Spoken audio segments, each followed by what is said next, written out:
From Fox 8 Sports, this is the Overtime Podcast. From the Fox 8 studios in New Orleans, this is the Fox 8 Overtime Podcast. I'm your host, Sean Fazende, riding shotgun as he does each and every podcast. Is Andre Johnson. Junior. Do not forget the Junior. It's very important to remember the JR at the end of his name. Before we get into today's content, be sure to like, share, rate, and review. If you are watching us on YouTube, hit that subscribe button, get the bell notification for when we drop that fire content. Also, hello, good to see you all on the Gulf Coast Sports and Entertainment Network. We are on quite a bit on this network, and we are glad to be here. We are glad that you have found us here. Another home for the Fox 8 Overtime Podcast. Today is Monday, Thanksgiving week, so a holiday week. You kind of feel it in the city. I've got young kids, a 12-year-old and a 7-year-old, and they're both off all week. So definitely a different feel to the week this week because didn't have to get up incredibly early to bring my kids to school today. They were off. Sometimes that's good. Sometimes it's a little more work than you realize. But nonetheless, it's a good week all the way around. Had a good weekend. Saints coming off the bye. I watched some NFL. Went on a little mini trip out of state. So I'm back ready, refreshed, and ready to roll this back stretch of the season, these back 6 games, starting Sunday against the LA Rams. Andre, how you feeling? I feel like I need a nap, Sean, because, see, Thanksgiving is Thursday, but my wife and I did our Thanksgiving over the weekend, so I've been eating Thanksgiving food since Saturday, and, man, I am so stuffed. Over the weekend? Yeah, see, because, you know, when you're married, you got to go to the different families, and so we got to go to the different families on actual Thursday, but I'm like, well, I want to eat our Thanksgiving meal too, but we can't cook our Thanksgiving meal and then go get their Thanksgiving meal, so we said, you know what, we'll do ours early and then get the Thanksgiving out our system and then go to the families on Thursday. Yeah, we used to do that, but then we kind of solved the problem like this. Y'all come to us. We hosted this. We're hosting this year. See, that's I got the menu, the list that we made of all the stuff that we need to have for the enormous amount of people coming to my house on Thursday. But it solved that problem because we were having to do that too. This house, that house, this house, that house. And that's not fun. It can be kind of stressful on what's supposed to be a stressless day off, a fun day off so much for Thanksgiving. Exactly. And then just giving everybody equal time to go visit. It always stressed me out a little bit. But no such problem this year for us. Looks like you're going to have to deal with yours, but I wish you all the best. And I hope everyone has a happy Thanksgiving. We'll get closer and closer as we get closer and closer to the Thanksgiving holiday this week. Okay, today is Monday, as we mentioned. It's a new game week. The Saints are back from their little vacation, if you will, from that bye week. I thought it was a good time for a bye. I don't know where you guys felt about it or how you guys felt about it. Momentum is momentum, but also you got to get healthy, and to have a late bye and give yourself a big sample size to check out, to go back and self-scout, I think is certainly worthy, and I think it's something that if you apply it correctly can certainly help you down the stretch. With that being said, Andre, Saints are 4-7, and they got a little bit of momentum. And look, starting to get those little whispers, even got a couple of questions. Hey, if they really are connecting with Rizzy, can this team really turn the corner and, dare I say, have their season not end after Week 18 and maybe extend life into the postseason? Saying that 2 weeks ago, I'm not sure what you would have been drinking. But now it's not the craziest idea in the world, and I felt like it was something we could explore today with the big picture. Right. As you look at the playoff picture and you look at the NFC South, the Saints are very much in that picture. When you look at the standings, Atlanta Falcons number 1 at 6-5, Tampa Bay right after them at 5-6, the Saints 4-7, Carolina Panthers 3-8. So as we look at the standings for the NFC South, and you see the Saints are only 2 games out of first place with 6 games left to go this season. Sean, can the Saints still realistically win the NFC South? All right. Well, I got excited about this because I'm like, wait a second. I looked at it. I was like, that does not look that bad. The hole doesn't look too big. It's 2 games out, 6 games remaining. I got to be honest. This looked really, really, really encouraging at first, just considering the way the Saints are playing and, coming off of a bye week and the rest of the schedule. Then I pulled back the layers, and it really becomes pretty evident when you peel back the layers and you start crunching the numbers just how daunting of a task the Saints have in front of them if they truly are to pull off the stunner and the upset and somehow get back into the postseason by winning the NFC South. As you mentioned, Falcons 6-5, Bucks 5-6, Saints 4-7, Carolina 3-8. So nice and even. Like each team is one game behind the next. Right. But then you got to look at that other column. And that's divisional records. The divisional records are Falcons 4-1, Bucks 1-2, Saints 2-3, Panthers 1-2. It's very important. First question I have, and you could just jump into when I say it. What realistic record do you believe the Saints have to even have a chance? What record do you truly think they have to even the slightest chance at winning? To even be in the picture, they've got to have an 8-9 record on the season to even have a chance. 9-8 will give you a much better chance, but 8-9 to even have any chance, I think has to be the record. I actually think they're 4-7 right now. I think 9-8 is the lowest you can absolutely go. The absolute lowest to even have a chance. I just don't see, given the way the schedules line up, I don't see 8-9 winning the division this year. I just don't. It's certainly possible if a lot of teams collapse and the Saints do not. But I just don't see 8-9 winning the division. I think 9-8 is the absolute lowest you can go. And you're not just talking about the Saints winning. Your opponents have to lose enough ahead of you. So 9-8 means the Saints won, 5 out of their last 6 down the stretch, which would have been, 7 of their last 8 down the stretch. That's hard. That's really, really, really hard to do. Coupled with the fact that it's an interim coach and all that stuff that's just historically doesn't happen very often. I would love to know what the best interim record of all time is, because that would have to be quite up there. If you would first off, if you got the 9-8, crown Rizzy, because it's going to happen. He's going to get the job. You'll go through the formalities of the interviews, but he's going to get the job. So to be fair, 9-8 may not be enough for several reasons. First and foremost is exactly what I just mentioned. There have a lot of variables. They have a lot of variables that are outside of their control. The obvious one being is the Falcons and the Bucks have to lose enough games ahead of you, and you only played one of those teams, Bucks, once at the end of the season. There's a lot of games going with those two opponents playing other teams that you have no control over. That's a dangerous place to be. It's not a fun place to be. Right now, the Falcons have a 2-game lead. But as I mentioned, division leaders count, or division records count. They actually have a 3-game lead with 6 games remaining, because any tie with them goes immediately to divisional record, and the Falcons can do no worse than 4-2, and the Saints, the best they can do is 3-3. So they're not winning any tiebreakers with the Atlanta Falcons. You have to be better than the Atlanta Falcons. A tie with the Bucks gets even more convoluted. They may have an extremely, and I mean an extremely slim mathematical shot if the Bucks I'm talking about, were somehow swept by the Panthers and it dropped to the common opponent.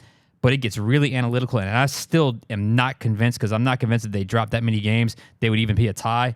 So, honestly, I'm not going to go there with you on this pod. It gets way too decimal point, way too plus and minus and percentages, and I'm going to lose you.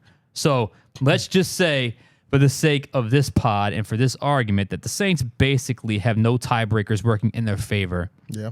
Against the 2 teams ahead of you, the Bucks at 5-6, the Falcons at 6-5. With that in mind, this truly becomes, and it sounds like coach speak, control what you can control type of situation. Like I said, really cliche, really coach speak, but in this case, it's really the only thing they have to hold on to. Let's just look at the schedules, right?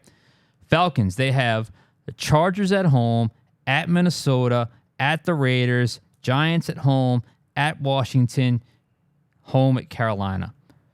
That's a mixed bag. All right, that's a mixed bag. You could probably see them winning at least 2, if not 3 of those. And, it probably a toss-up in the other games that look more formidable. Bucks have at Carolina, Raiders at home, at Chargers, at Dallas, Carolina at home, and then the Saints at home. Again, that's easier than the Falcons, and it's easier than the Saints. So good luck with that. The Saints have Rams at Giants, home at Washington, at Green Bay, home against Las Vegas, and then at Tampa Bay. So that is a You don't have the record. You don't have the tiebreaker. And frankly, you can make a case you have the hardest schedule of the three. Maybe the Falcons have a little bit harder than you, but that's still a very difficult schedule, a very daunting task ahead of you. Bottom line is, if the Saints are thinking about any of this right now, if they're looking at all these scenarios right now, they're going to lose because this is way too much. It's way too analytical. It's way too complicated, way too overwhelming. What's easier, in your opinion? What would be easier? Computing the percentages of your wins, their losses, coming against who, what ballpark, how many games left to close the gap versus, you know what? Let's just go 1-0 this week and worry about going 1-0 next week and so on and so on and so on. Starting this Sunday and what I think is will be a very tough, but also a very winnable game. This is exactly the type of game they have to win to have a chance against the LA Rams. We saw what happened last night against the Philadelphia Eagles. They are a strong team, but they were a beatable team. And I think with the right game plan, they can beat Matt Stafford and the Rams, but it will not be easy. If they are able to gain a game on the Falcons this week, as in they win and the Falcons lose. And who do the Falcons have again this week? They have the Chargers at home. They're coming off a short week. The Chargers are. If you're able to get a game on Atlanta this week, I will be slightly more encouraged. But as I just laid out, and that was a lot going, a lot of different paths there. Even with the recent run of momentum, there is still a huge mountain to climb. They're digging themselves out the hole, but they still got probably a longer way to go than you realize in a relatively short amount of time to do it. So for that, to answer the question, yeah, I think they can if they go on a crazy run and there's a collapse. But I think the more realistic thing, as we see it right now, probably not going to happen. Yeah, when you really get into the standings and the tiebreakers and start doing the math, you know how in the cartoons your ears start smoking because you're thinking too hard? That's kind of what it feels like. It really does. So you could really, simplify it. There's a whole list of tiebreakers. At the top is head-to-head record, me versus you. Number 2 is your divisional record. After that, you got common games with opponents, and you've got your conference games, like in the NFC for the Saints. It typically won't make it to those last two. The ones that matter are head-to-head and divisional record. And when you look at the NFC South, it is impossible for the Saints to beat the Atlanta Falcons head-to-head. They're tied 1-1. You look at divisional record. It is impossible for the Saints to beat the Falcons in divisional record because the Falcons, the worst they can do is 4-2. The best the Saints can do is 3-3. But with that being said, I'm less worried about the Falcons when I look at the NFC South and more worried about the Bucs. That's probably right. If there's any team that I think has the best chance to come out of the NFC South, it's the Tampa Bay Buccaneers because when you look, the Bucs are a game behind the Falcons. But when you mentioned the schedules, Atlanta's got a bit of a tough schedule. They've got the Chargers. The Chargers are no slumps. The Vikings, a little inconsistent at times, but the Vikings are no slouches either. Raiders, Giants should be wins. The Commanders, you saw them lose to the Cowboys yesterday, but the Commanders' offense is dangerous. And then they've got the Panthers. That realistically could be 3-3. But then you look at the Bucs record or the Bucs schedule going forward. Carolina. They played a good game yesterday against the Kansas City Chiefs. They've been doing better. They're still one of the worst teams in the league. The Raiders, who just lost Gardner Minshew, their starting quarterback for the season, and they weren't good with Minshew. Now they're going to have to go to Aiden O'Connell. They've got the Chargers, which is probably the biggest challenge on the rest of their schedule. Then the Cowboys with Cooper Rush, the Panthers again, and then they've got the Saints. Realistically, you can see them going 4-2, maybe even 5-1 because they just got Mike Evans back. And then you go back to those tiebreakers, head-to-head, the Saints split with the Falcons. They split with the Panthers. Right now, Tampa Bay is up 1-0 on the Saints. The Saints would have to beat them on the season finale. That goes without saying. Exactly. What goes without saying is I have the formula as you're allowed one loss. That one loss cannot be against Tampa Bay. Exactly. It has to go against anyone other than Tampa Bay. Yeah, so when you look at the Saints, if you don't have to worry about the ears smoking and getting into the tiebreakers because, like you said, if we have to get to a point where we're looking at tiebreakers, it's because the Saints did not win the NFC South. You can simplify it by saying if the Saints want to win the South, they have to have a better record than anybody else because the tiebreakers will not go in their favor against Atlanta. They lost the top 2 tiebreakers. Head-to-head, they're split. They're not winning that one. They're going to lose in divisional record. Tampa Bay, head-to-head record. Tampa Bay still has a lot more games in the NFC South to play. That could go either way for divisional record. But head-to-head, you're 0-1 against the Bucks. So for the Saints, like you said, simplify it. We got to win. And that starts with the Rams this week. Then you go to the Giants and have Tommy DeVito again. Then you've got the Commanders, the Packers.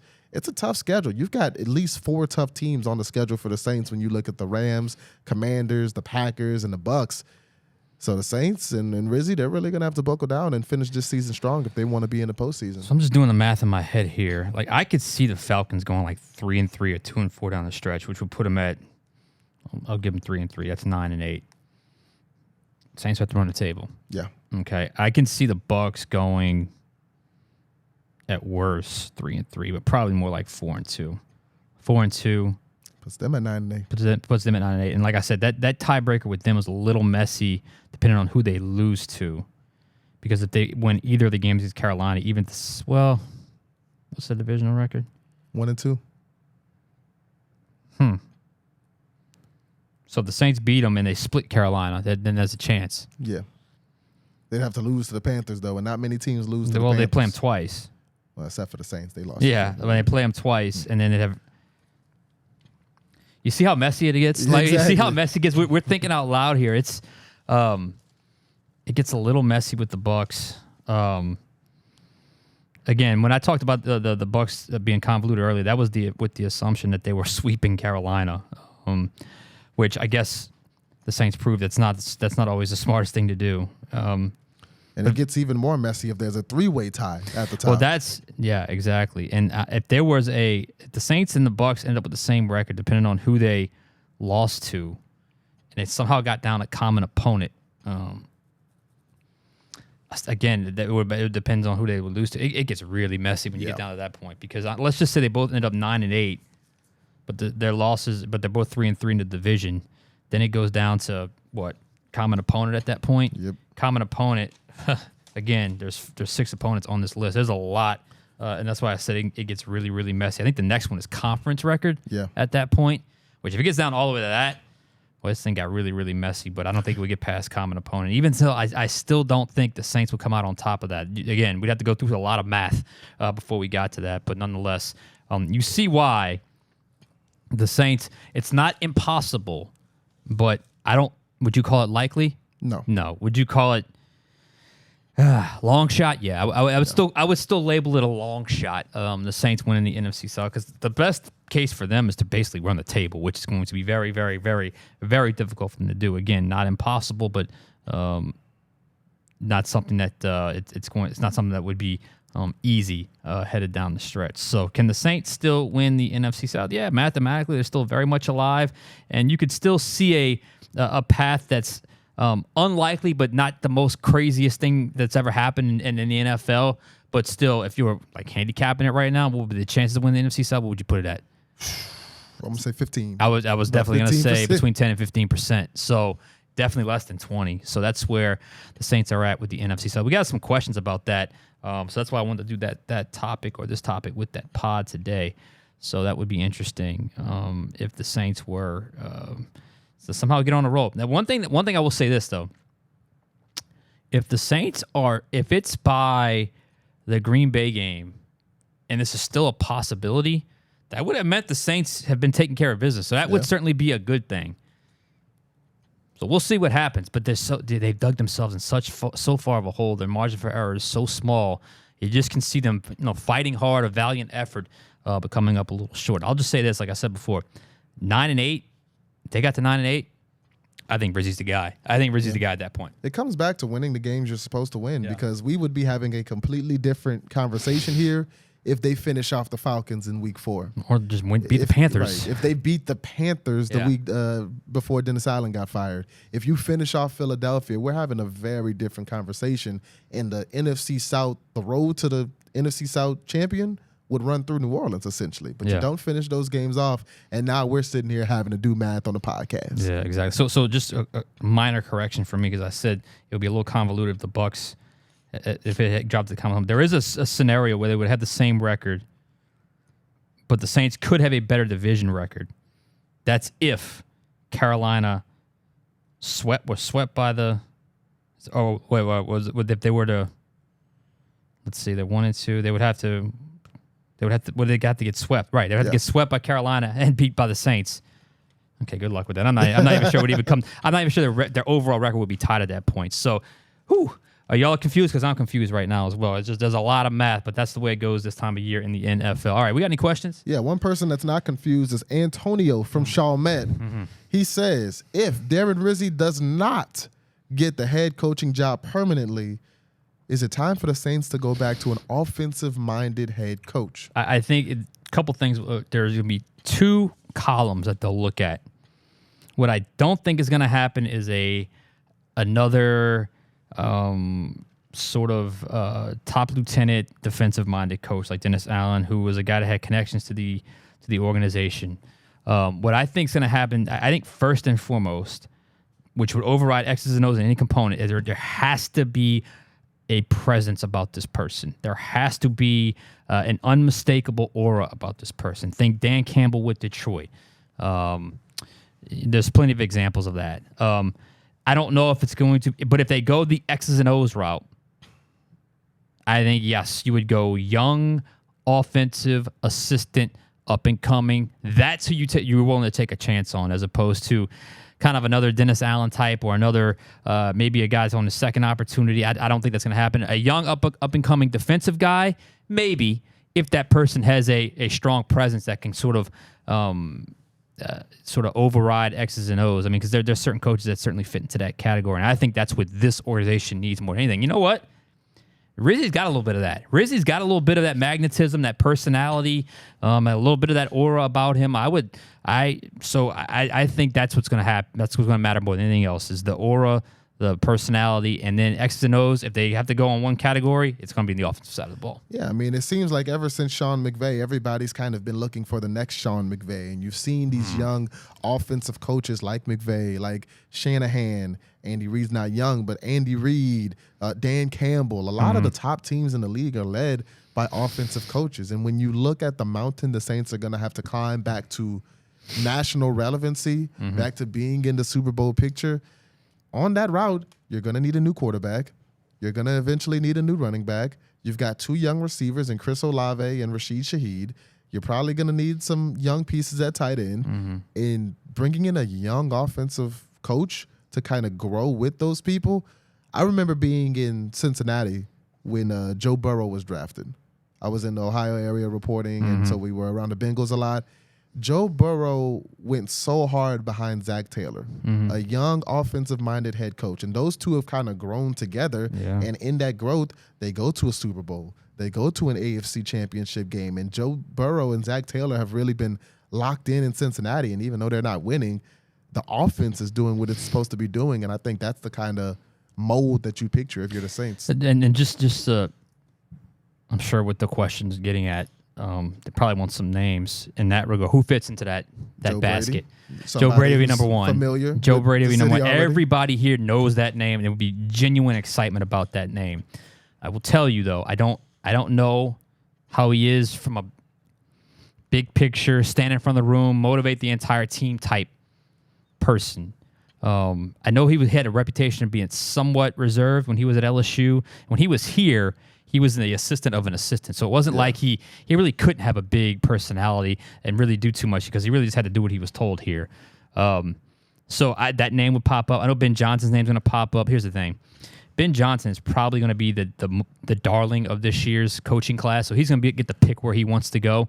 So while I think the Saints would certainly interview a guy like that, I don't know if Johnson would want them as much as they would want him. It's not the most attractive situation. When you look at the cap situation, when you look at the fact that you don't have a franchise quarterback, when you look at the fact that there's an aging roster, a guy like Ben Johnson is probably going to look at a situation like the New York Jets where you could get rid of Aaron Rodgers and maybe get a younger quarterback in there. You've got a young back in Breece Hall. You've got a young receiver in Garrett Wilson, talented pieces on the defense like Quinnen Williams and Sauce Gardner, and that'll probably be a little more attractive than the Saints. If they go defense, the name I'll go to is it's Aaron Glenn. Yeah. If they go defense, it's Aaron Glenn because he's got ties to the organization, which I don't know if that's a good thing.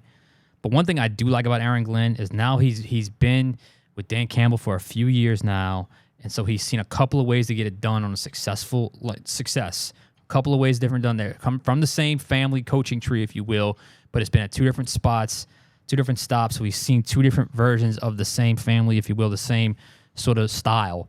So I could see that if he wins them over in an interview on the defensive side of the ball. Other than that, Mike Vrabel is the other name. I don't know about Mike Vrabel, but he would have that presence I'm talking about. I know a lot of players probably don't know a whole lot about Aaron Glenn. When he played, he was a really good player. Maybe some still have recollection of Mike Vrabel because he was with the Patriots for all those years. But nonetheless, those would be some of the names that we could potentially see.